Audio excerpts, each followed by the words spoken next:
கன்னிராசிக்காரர்கள் இவர்களுக்கு இப்ப வரைக்கும் இருக்கக்கூடிய ஒரு மிகப்பெரிய பிரச்சனை, அதாவது உங்களுடைய வாழ்க்கையில நீங்க குடும்பத்தால நிறையவே எப்படி சொல்றேன்னா நிறைய கஷ்டங்களை பார்த்துட்டீங்க.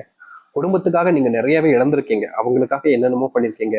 அவங்க என்ன கேட்டாலும் அதை நிறைவேற்றி கொடுத்துருக்கீங்க. இந்த கன்னிராசிக்காரர்கள்ட்ட குடும்பத்தார்கள் எனக்கு அது வேணும் அப்படின்னு கேட்கும்போது இல்லைன்னுலாம் சொல்லவே மாட்டாங்க. வேணுமாப்பா, கண்டிப்பா வாங்கி தரப்பா அப்படின்னு எதுக்குமே நோ சொல்லாம எல்லா விஷயத்தையுமே இவர்கள் மற்றவங்களுக்கு சந்தோஷத்தை கொடுக்கணும் செய்வாங்க. அதற்கு முக்கியமான காரணமே இவர்களுடைய வாழ்க்கையில இவர்களுக்கு எதுவுமே கிடைச்சது கிடையாது.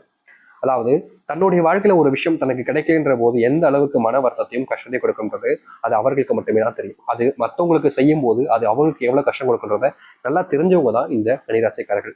கன்னிராசினுடைய வாழ்க்கையில இணைக்கும் சரி எனக்கும் சரிங்க, தான் கஷ்டப்பட்ட மாதிரி என்னுடைய பிள்ளைகள் கஷ்டப்படக்கூடாது, என்னுடைய குடும்பத்தார்கள் கஷ்டப்படக்கூடாதுன்னு எப்பவுமே எண்ணுவாங்க. ஆனா இவர்கள் மேல அப்படி யாருக்கும் அன்பும் பாசமும் இருக்கிறதா சந்தேகம் தான் வச்சுக்கோங்களேன். யாருக்குமே இவர்கள் எந்த ஒரு விஷயத்த பண்ணாலும் சரி அதை குறை சொல்றதுல அவ்வளவு சந்தோஷம் இருக்கும்.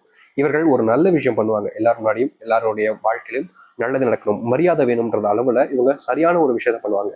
ஆனா என்னதான் இந்த நபர் வாழ்க்கையில் எல்லாருக்கும் கன்னிராசிக்காரர்கள் நல்லதே நினைச்சு நல்லதே செஞ்சாலும் மற்றவர்கள் முன்பு அவமானப்படுவதும் அசைங்கப்பட்டு நிற்பதும் தான் யதார்த்தம் நடக்கக்கூடிய விஷயமாகவே இருக்குதுங்க. இவர்கள் தினக்கும் ஒவ்வொரு நாளிலும் யார்கிட்டையாவது ஒருத்தவங்க கிட்ட அடி வாங்குறதும் அவமானப்படுறதும்ன்றது யதார்த்தம் நடக்கும். குடும்பத்துக்குள்ள நிம்மதி இழந்துட்டு ஒருத்தவங்க வாழ்றாங்க அப்படின்னா எல்லாத்தையுமே இழந்துட்டாங்கன்னு அர்த்தம். முக்கியமா சொல்லணும்னா ஒருத்தவங்க வாழ்க்கையில சந்தோஷம் இருக்கோ இல்லையோங்க, குடும்பத்துல சேர்ந்து வாழும்போது நிம்மதி இருக்கா, இப்போ அந்த குடும்பத்துல அவன் சந்தோஷமா இருக்கா அப்படின்ற மாதிரி தான் கணக்கு. ஆனா ஒருத்தனுடைய வாழ்க்கையில குடும்பமே சந்தோஷமா இல்லாம போச்சு, குடும்பமே தன்னுடைய சந்தோஷத்துக்கு எதிரியாகவும் அழிவுக்காகவும் நிக்குது அப்படின்னா அவங்களுடைய வாழ்க்கையில அதை விட கொடுமையான ஒரு விஷயம்னு எதுவுமே இருக்காதுன்னு நாங்க சொல்லணும். இது நாள் வரைக்குமே இவர்களுடைய வாழ்க்கையில நடந்துகிட்டு இருக்கக்கூடிய ஒரு விஷயமாக தான் இப்போ வரைக்குமே இருக்கு. நிறைய நபர்கள் சொல்லலாம் ஏத்துக்க முடியாது, இது போய் அப்படி இப்படின்னு என்னென்னமோ உருட்டலாம். ஆனா உண்மை இதுதானங்க, உங்களுடைய மனசுக்கே தெரியும் இது உண்மையா இல்லையான்றது. இது நாள் வரைக்குமே நீங்க குடும்பத்தார்களால நிறைய கஷ்டப்பட்டிருக்கீங்க, நிறைய விஷயங்கள் இழந்திருக்கீங்க. சந்தோஷம் இல்லாத ஒரு வாழ்க்கையாகவும் உங்களுக்கு இப்போ அமைஞ்சுக்கிட்டு இருக்குன்னா அதற்கு முக்கியமான காரணமே உங்களுடைய குடும்பத்தார்கள் தான். இது மட்டும் இல்லைங்க, இவர்களுடைய வாழ்க்கையில இன்னைக்கு எடுத்துக்கிட்டா கூட, அதாவது இந்த கன்னிராசிக்காருடைய வாழ்க்கையில இப்ப எடுத்து பாருங்களேன், இவர்கள் மற்றவர்களுக்கு செஞ்சக்கூடிய நல்லதுன்றது ரொம்ப அதிகமா இருக்கும். ஆனா இவர்களுக்கு யாருமே ஒருத்தர் கூட செஞ்சிருக்க மாட்டாங்க. முக்கியமா இவர்கள் மற்றவங்களுக்கு நல்லது செஞ்சிருந்தாலும் மற்றவர்களிடம் இருந்து இவர்களுக்கு கிடைப்பது என்னமோ கெட்ட பேர் தான். இந்த நாள் வரைக்குமே மற்றவங்களுக்கு நல்லது மற்றவங்களுக்கு நல்லது செய்ய விஷயங்கள் எல்லாமே இவர்களுக்கு வாழ்க்கையில கஷ்டத்தையும் கடனையும் பெருசா ஏற்படுத்தி கொடுத்துருச்சு. இது குடும்பத்துக்குள்ள இவங்க வேலைக்கு போறாங்க அப்படின்னாலே வேலைக்கு போற இடத்துல அடிக்கடி யார்கிட்டயாவது சண்டை போடக்கூடிய நிலைமைக்கு தள்ளப்படுறாங்க. கண்டிப்பா சொல்ல போனா அந்த வேலையை விட்டுட்டு வரணும்ன்ற எண்ணம் இருந்தாலும் இந்த கன்னிராசிக்காரர்களால் அது முடியாது. ஏன்னா வேலையை விட்டுட்டு வந்தா குடும்பத்துக்காக செஞ்ச பல விஷயங்கள் கடன்ல கிடக்குது. காசு கடன் வாங்கி தான் செஞ்சோம், கடன் அடைக்கணுமே, அப்படி இல்லைன்னா நம்முடைய குடும்பம் மானமே போயிடுமே. நான் கஷ்டப்பட்டத விஷயங்களை கஷ்டப்பட்டல விடல சரி, ஆனா இப்படி இப்படி ஒரு கடன் பிரச்சனைகளை என் குடும்பத்தை தவிக்கணுமா, நிச்சயமா கூடாதுன்றதுக்காக என்னதான் அங்க பிரச்சனை வந்தாலும் முடிஞ்ச அளவுக்கு அவங்கள கண்ட்ரோல் பண்ணிப்பாங்க. சில விஷயங்கள்ல இவங்களை அறியாமல சில விஷயங்கள் பேசினாலும் அதுக்கப்புறமா அவங்க கிட்ட கெஞ்சி கூத்தாடி அந்த வேலையில நிக்க வேண்டிய நிலைமைக்கு தள்ளப்படுவாங்க. இப்படி இருக்கக்கூடிய ஒரு வாழ்க்கை கன்னிராசிக்காரர்களுக்கு. இது வேலையில இருக்கக்கூடிய ஒரு பிரச்சனை. இது மட்டும் இல்ல, நிறைய விஷயங்கள் இருக்குது. அது மட்டும் இல்லைங்க, இன்னி நிமிஷம் வரைக்கும் இன்னைக்கு எடுத்துக்கிட்டா கூட கன்னிராசினுடைய வாழ்க்கையில காதல்ன்ற ஒரு விஷயத்துல ஏமாற்றம் என்பது இருக்கத்தான் செய்யுது. நித்தமும் இந்த காதல் பிரச்சனால தினமும் அழுதுகிட்டே இருக்காங்க அப்படின்னா கன்னிராசிக்காரர்கள் தான். இப்போ வெறும் 3 பிரச்சனைலாம் பார்த்திருக்கோம். இதுக்கப்புறம் சொல்லணும்னா நிறைய 1008 விஷயங்கள் இருக்கு. அது எல்லாத்தையுமே சொல்லணும்னா சொல்லிக்கிட்டே தான் இருக்கணும். ஆனா இனி நடக்கக்கூடிய விஷயங்களை பார்க்கணும்ல, கஷ்டத்தை மட்டுமே பேசிக்கிட்டே இருந்தா என்னைக்குதான் வாழ்க்கையில முன்னேற போறோம், சரிங்களா? அதனால இனி வரக்கூடிய காலங்கள்ல கன்னிராசினுடைய வாழ்க்கை எப்படி மாறுது, எந்த அளவுக்கு நல்லது நடக்கப் போகுது என்பதை பற்றி தெளிவாக பார்ப்போம். அதற்கு முன் நம்முடைய சேனலுக்கு நீங்கள் ஒரு புதிய பார்வைகள் இருப்பினும் இதுவரைக்கும் நம்ம சேனலை சப்ஸ்கிரைப் பண்ணாமல் பார்க்குறன்ற போதும் சேனலை மறக்காம சப்ஸ்கிரைப் பண்ணிக்கோங்க. பக்கத்தில் இருக்கக்கூடிய பெல் ஐக்கானை கிளிக் பண்ணிக்கோங்க. அப்பதான் நம்ம போடக்கூடிய அனைத்து தகவல்களும் உங்களுக்கு நோட்டிபிகேஷன் வந்து கொண்டே இருக்கும், சரிங்களா? சரி, இந்த கன்னிராசிக்காரர்கள இன்னைக்கு எடுத்துக்கோங்களேன், இப்போ எடுத்துக்கோங்களேன், இவருடைய மனசுக்குள்ள நிறைய கவலைகள் இருக்கு. அதுல முக்கியமான ஒரு விஷயம்னா இந்த குடும்பத்துக்குள்ள இருக்கக்கூடிய நிம்மதி இல்லாத சந்தோஷம், அன்பு கிடைக்காத ஒரு வாழ்க்கை, யாருமே என் மேல பாசம் காமிக்க மாட்டாங்களேன்ற ஒரு வெறுப்பு, யாருமே எனக்காக இருக்க மாட்டாங்களேன்ற ஒரு கோபம், இது எல்லாத்துக்குமான தீர்வாக உங்களுடைய வாழ்க்கையில கிடைக்க போகுதுங்க. உங்களுக்கு திருமண யோகம் என்பது இருக்கும். அந்த திருமண யோகத்தின் மூலியமா உங்க மேல பயங்கரமான அன்பு பாசம் எல்லாமே கிடைக்கும். உங்களுடைய வாழ்க்கையில நீங்க நினைச்சு செய்ய முடியாத விஷயம் எல்லாத்தையுமே அவர்கள் உங்களுக்காக செஞ்சு கொடுப்பாங்க.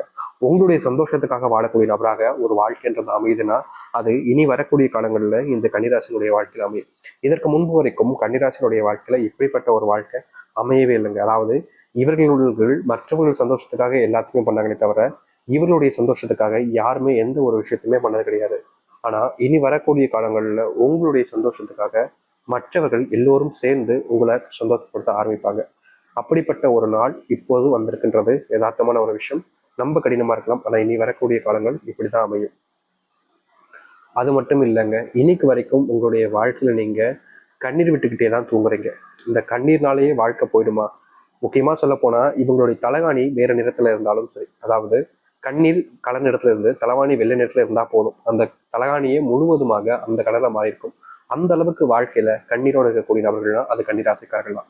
அப்படிப்பட்ட கண்ணீராசினுடைய வாழ்க்கையில இனி வரக்கூடிய காலங்கள்ல கண்ணீர் என்பது என்னன்னு கேட்கக்கூடிய அளவுல மாற்றங்கள் என்பது நிகழ ஆரம்பிக்கும். துன்பப்பட்ட உங்களுடைய வாழ்க்கையில துன்பங்கள் இல்லாத ஒரு வாழ்க்கையாக நீங்க மாத்திக்க முடியும். நீங்க இதற்கு முன்பு வரைக்கும் அனுபவிச்ச சின்ன சின்ன கஷ்டங்கள் இருந்தும் நீங்குவதற்கான காலங்களாக இருக்க போகுது. கன்னிராசினுடைய மனசுக்குள்ள குமுறி கடந்த கவலைகள் எல்லாமே காணாமல் போகும். உங்க மேல யாருக்கும் அன்பு இல்லை, பாசம் இல்லைன்னு நீங்க நினைச்சுட்டு இருக்கக்கூடிய எண்ணங்களுக்கு முற்றுப்புள்ளி என்பது கிடைக்கும். உங்க மேல அன்பையும் பாசத்தையும் வைக்க ஆரம்பிப்பாங்க. நீங்க வேலைக்கு போற இடத்துல அதிகப்படியான சண்டைகள் சச்சரவுகள் இதற்கு முன்பு வரைக்கும் இருந்துச்சுல, அவர்கள் உங்களை புரிஞ்சுப்பாங்க. இனி வரக்கூடிய காலங்கள்ல எக்காரணத்தை கொண்டு உங்க கூட சண்டை போடக்கூடாதுன்ற அளவுக்கு உங்க மேல அன்பு காமிக்க ஆரம்பிப்பாங்க. நீங்களும் அதை பொறுத்து போய்கிட்டு இருந்தீங்கல்ல, அதுக்கான தீர்வுகளும் உங்களுடைய வாழ்க்கையில கிடைக்க ஆரம்பிக்கும். நீங்க என்னதான் கஷ்டப்பட்டு வேலை பார்த்தாலும் இந்த கன்னிராசனுடைய வாழ்க்கையில அங்க வேலை பார்க்கக்கூடிய இடங்கள்ல இவர்கள் கிடைக்கக்கூடிய ப்ரொமோஷனையும் சரி, இல்ல மற்ற சம்பள உயர்வு எந்த ஒரு விஷயமாக இருந்தாலும் சரி, எந்த ஒரு நல்லதாக இருந்தாலும் சரி, எந்த ஒரு பாராட்டாக வாங்குறதாக இருந்தா கூட இவர்களுடைய வாழ்க்கையில கன்னிராசிக்காரருடைய வாழ்க்கையில சுற்றி இருக்கக்கூடிய நபர்கள் அனைத்துமே வாங்கிட்டு கடைசியில் இவர்களுக்கு ஒண்ணுமே இல்லாதமா பண்ணிட்டு போயிடுவாங்க. இவர்களுக்கு தினமும் வலிக்கும், இது நம்ம இவ்வளவு கஷ்டப்பட்டு வேலை பார்த்திருக்கோம், நம்ம இவ்வளவு கஷ்டப்பட்டு அவங்களுக்காக என்னென்னமோ பண்ணியிருக்கோம், ஆனா நம்மளை மதிக்காம அவங்க கிட்ட போய் பாராட்டுறாங்களே, அவங்கள போய் எல்லாத்தையுமே உயர்த்தி பேசுறாங்களே, நம்ம தானே இதெல்லாம் பண்ணோம், அப்புறம் ஏன் நம்மளை மட்டும் இப்படி தாழ்த்தி பேசுறாங்க அப்படின்ற ஒரு வருத்தம் உடைய மனசுக்குள்ள பல காலமாகவே இருந்துகிட்டு இருந்துச்சுல்ல. அந்த எரிவுக்கு தீர்வு விதமா, அந்த எரிச்சலுக்கு தண்ணி ஊத்துற விதமா உங்க மேல இனி வரக்கூடிய காலங்கள்ல அன்பையும் மரியாதையும் காமிக்க ஆரம்பிப்பாங்க. நீங்க செஞ்சிருக்கக்கூடிய விஷயங்கள் உங்களுக்கு இதற்கு முன்பு வரைக்கும் சந்தோஷத்தை கொடுத்திருக்காது. நீங்க என்ன செஞ்சாலும் அதுல யாராவது ஒருத்தவங்க குறை கண்டுபிடிக்கிறது, நீங்க என்ன செஞ்சாலும் அதுல யாராவது ஒருத்தங்க குறை கண்டுபிடிச்சு உங்களை அசிங்கப்படுத்துறது, அவமானப்படுத்துறதுல மிகப்பெரிய அளவுல சந்தோஷம் அவங்களுக்கு கிடைச்சிருக்கும். அப்படிப்பட்ட விஷயங்கள்ல மாற்றத்தை சந்திக்கக்கூடிய காலங்களாக தான் இனி வரக்கூடிய காலங்கள் இருக்க போகுது. ஏன்னா இப்படிப்பட்ட ஒரு காலத்துக்காக தான் நீங்க பல நாட்கள் காத்துட்டு இருக்கீங்க. அப்படிப்பட்ட காலங்கள் தான் இந்த கன்னிராசினுடைய வாழ்க்கையில இனி பிறக்க ஆரம்பிக்கும். கன்னிராசிக்காரர்கள் தொழில் தொடங்கலாமா அப்படின்ற ஒரு எண்ணத்துல நீங்க பல நாட்களாக கனவு கண்டுகிட்டு இருக்கீங்களா? உங்களுடைய வாழ்க்கையில இனி வரக்கூடிய காலங்கள்ல நீங்க தொழில் தொடங்குறீங்க அப்படின்னா இது உங்களுடைய வாழ்க்கையினுடைய அடி முன்னேற்றத்தில், அதாவது நீங்க கீழ்மட்டத்துல இருக்கீங்க, அடி முன்னேற்றத்துக்காக வழியாகவே அமைய போகுதுங்க. இதற்கு முன்பு வரைக்கும் உங்களுடைய வாழ்க்கையில இப்படிப்பட்ட ஒரு மாற்றங்களையும் முன்னேற்றங்களையும் நீங்க சந்திச்சிருக்க கூட மாட்டீங்க. ஏன்னா அப்படிப்பட்ட ஒரு காலங்கள் இந்த கன்னிராசிக்காரர்களுக்கு இனி வரக்கூடிய காலங்கள் இருக்கும். இதற்கு முன்பு நீங்க பல தொழில் சார்ந்திருக்கலாம், அதை தோத்துருக்கலாம், பண கஷ்டத்தினால பண பிரச்சனைகளால நீங்க ஓடி ஒளிஞ்சுக்கிட்டு இருந்தீங்கல்ல, அப்படிப்பட்ட ஒரு வாழ்க்கை இனி வரக்கூடிய காலங்கள்ல மாற ஆரம்பிக்க போகுது. வீட்டுல சுப நிகழ்ச்சிகளும் சுபகாரியங்களும் உண்டாகும். முக்கியமா நீங்க எதனால் வரைக்கும் பட்ட கஷ்டங்களுக்கு தீர்வு கிடைக்கக்கூடிய காலங்களாக தான் இருக்க போகுதுங்க. யார்கிட்டையும் இதற்கு முன்பு வரைக்கும் நீங்க உதவி கேட்டிருக்கீங்க, ஆனா அப்ப கூட அவங்க யாருமே உங்களுக்கு உதவி பண்ணது கிடையாது. ஆனா இனி உங்களுக்கு புது நண்பர்கள் மூலியமாக உதவிகள் கிடைக்கும். வெளியூர் பயணங்களுக்கான வாய்ப்புகள் அதிகமா இருக்குதுங்க. அதுவும் வெளிநாடு பயணங்கள் வேலைகளுக்காக நீங்க செல்ல போறீங்க அப்படின்னா இந்த காலங்கள்ல உங்களுக்கு நிச்சயமா கிடைக்க போகுது. வீடு ஆரம்பிக்கக்கூடிய முக்கியமான ஒரு காலநிலையாக இனி வரக்கூடிய காலங்கள் இருக்கும். நீங்க பல நாட்களாக ஒரு கனவு கண்டுகிட்டு இருக்கீங்கன்னா சொந்தமா ஒரு வீடு கட்டிட்டா போதும் சாமி, என்னுடைய குடும்பத்தார்கள் முன்னாடி நான் உசத்தி ஆயிடுவேன், என்னுடைய குடும்பத்தார்கள் முன்னாடி என்னுடைய மரியாதை உயர்ந்துடும், இதனால் வரைக்கும் நான் சொந்தமா வீடு கட்டணும்னு ரொம்ப ஆசைப்படுறேன், முயற்சி பண்றேன், ஆனா தோத்து போயிடுறேன், அவங்க என்னை ஏமாத்துறாங்களா இல்லை என்ன பண்றாங்கன்னு எனக்கே தெரியல, ஆனா நான் கடைசியில தோத்து போய் தான் நிற்கிறேன். இப்படிப்பட்ட ஒரு விஷயத்துல மாற்றமே இல்லாம ரொம்பவே வழி வேதனைகளோட தான் வாழ்க்கையை வாழ்ந்துகிட்டு இருக்கேன்.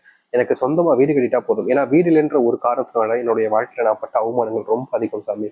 ஒரு கல்யாணம் வேலைக்கு போகும்போது, ஒரு பொண்ணு கேட்டு போகும்போது, ஒரு பையன் பார்க்க, இப்படி எல்லா விஷயத்துலையுமே சொந்த வீடு இல்லைன்றதுனாலேயே என்ன ரொம்பவே அவமானப்பட்டாங்க.